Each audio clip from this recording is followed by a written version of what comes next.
Hey, what's up guys? Ako nga pala si Kizrel na JT Abdullah, galing sa section ng 2 Delta and galing sa Universidad ng WPU or Western Philippines University. And ngayon guys, is gagawa ako ng video patungkol sa teorya ng pulisya. And okay guys, ako na nagbabalik uli. Ngayon, sisimulan na natin ang pagtuklas sa teorya ng mga pulisya. Ano nga ba ito? At ano ba ang mga laman ng mga teorya ng pulisya? Ngayon, sisimulan ko na sa maikling paliwanag lang. Ang mga teorya ng pulisya ay nagpapaliwanag sa mga pagkakaiba ng mga sistema ng pulisya, kabilang ang organisasyon, kapangyarihan, otoridad, papel, o kultura ng trabaho, pakikipag-ugnayan sa lipunan, pagiging epektibo, at kung paano ito nakaka-impluwensya sa politika. At isa pa rito, ang mga ito ay nag-uugnay din ng pulisya sa kontrol sa lipunan at ang mga ideolohiya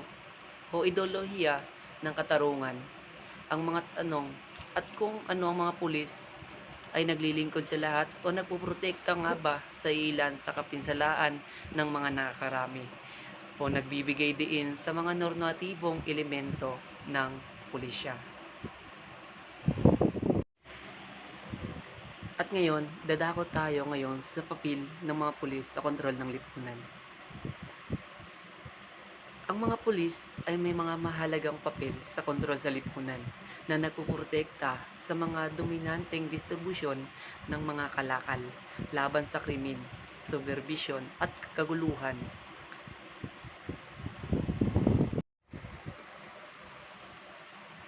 Gayunpaman, dahil sa mga pagkakabahagi ng klase, kultura at pagkakakilanlan, ang mga epekto ng pulisya ay likas na pampolitika at lumilikha ng mga kasulangatan na nagkakaapekto sa lahat ng mga membro ng lipunan.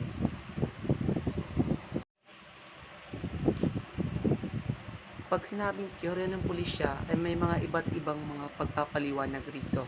Isa na rin ang paliwanag dito na sinabi ng iba na ang mga teorya ng pulisya ay naglalayong sagutin ang mga mahalagang tanong tungkol sa kung paano gumagana ang pulisya o kalakaran nila at ang mga epekto nito sa lipunan.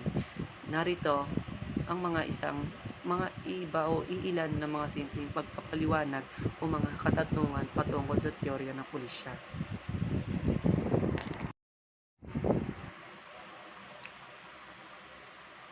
Gayunpaman is maraming ang katanungan patungkol sa pagtuklas ng mga teorya, gaya na lamang ng bakit nga ba magkakaiba ang mga sistema ng pulisya sa iba't ibang lugar o organisasyon, kapangyarihan o papel o kultura?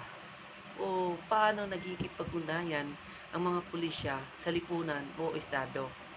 Gaya na lamang ng kung ano ang kalidad at pagiging epektibo ng trabaho ng pulisya.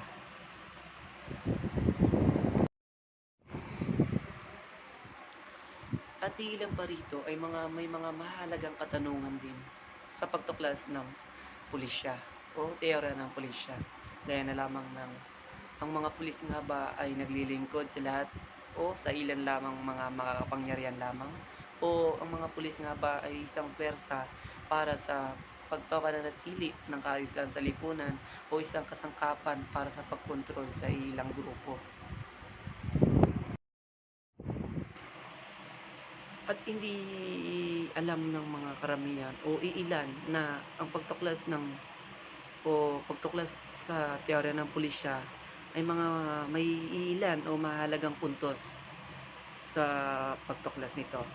Isa na rito yung kagaya ng mga pulisya o ang mga pulisya ay malapit na nauugnay sa kontrol sa lipunan at dinamika ng kapangyarihan.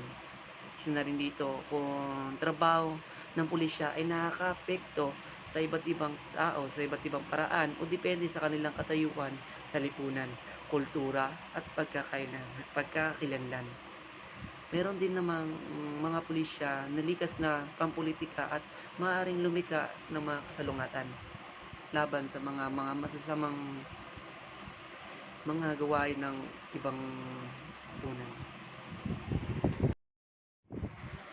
At bago ko tatapusin ang pagtuklas natin sa teorya ng pulisya, ay may huli lamang ako sasabihin patungkol dito. Sa esensya,